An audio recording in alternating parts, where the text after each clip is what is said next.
Ventura, Calif. They had run for their lives by the thousands when the devastating wildfires raced across a huge swath of brush-covered Southern California hillsides, and they had survived. Hundreds had to flee so quickly they left literally everything behind.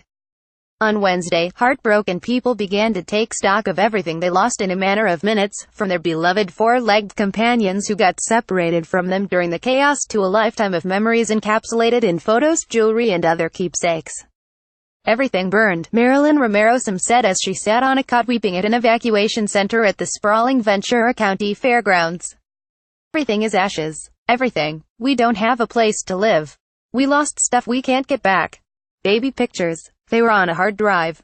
She said her husband, Hugo Romero Rodriguez, was racked with guilt that he couldn't get inside the modest RV his family called home to rescue anything, including their beloved little dog, Coquetta. She was trapped in a crate inside when the vehicle erupted in flames. Romero Rodriguez suffered cuts on his leg and hand and a burn on his arm trying to get inside to save Coquetta.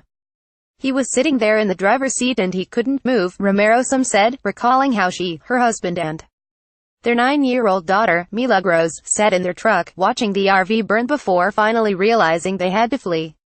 He just kept watching and he feels so guilty that he couldn't save it, she continued.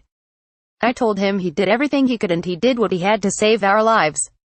Lisa Kermode and her family were immersed in similar anguish after returning to their home in the hills above Ventura on Tuesday to discover it had burned to the ground.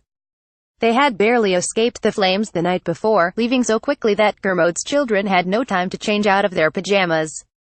I was telling the boys, at the time the decision we made was to get out of here as fast as possible to keep ourselves safe, Kermode said. Now that we're back here, maybe we're thinking about some of the stuff we've lost. It really changes your perspective. For Romero and her family, the loss was particularly devastating. They lived in the RV they parked near Ventura's water purification plant in the hills just north of downtown. They couldn't move it because the starter had died and her husband had planned to replace it that day. Romero Rodriguez makes a modest living as a jewelry salesman, and he lost the pearls, earrings, bracelets and watches that made up his inventory. But losing the 1-year-old snow-white teacup poodle the family called Coquetta, Spanish for flirt, was particularly painful. We spoiled her. She had a slipper as a bed. It was a big pink slipper and it said princess and it had a crown in gold. And inside it was fuzzy. We would buy little baby clothes for her, Romero said while her husband visited with a counselor. 4 major fires stretching from the edge of Los Angeles to the beachfront city of Ventura, 60 miles 97 kilometers north, have prompted the evacuation of about 200,000 people and destroyed more than 150 homes. The flames also prompted the evacuation of literally thousands of pets, not only dogs and cats but horses, goats, alpacas and other large livestock. The edges of both Los Angeles and Ventura are dotted with horsekeeping properties, and when flames roared and people barely had time to get their animals to their own evacuation centers.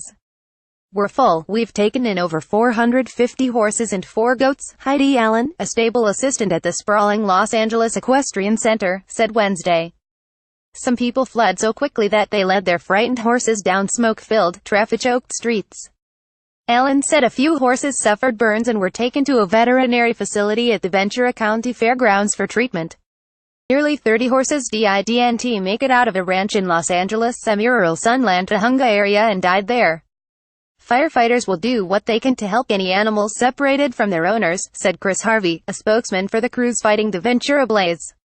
They'll leave food out for dogs and cats that flee the flames on their own, hoping they'll return later looking for their owners. They also help large animals like horses when they can. Sometimes they're able to feed livestock or try and call in to get them evacuated if they can do so without having to suspend their firefighting operations, he said.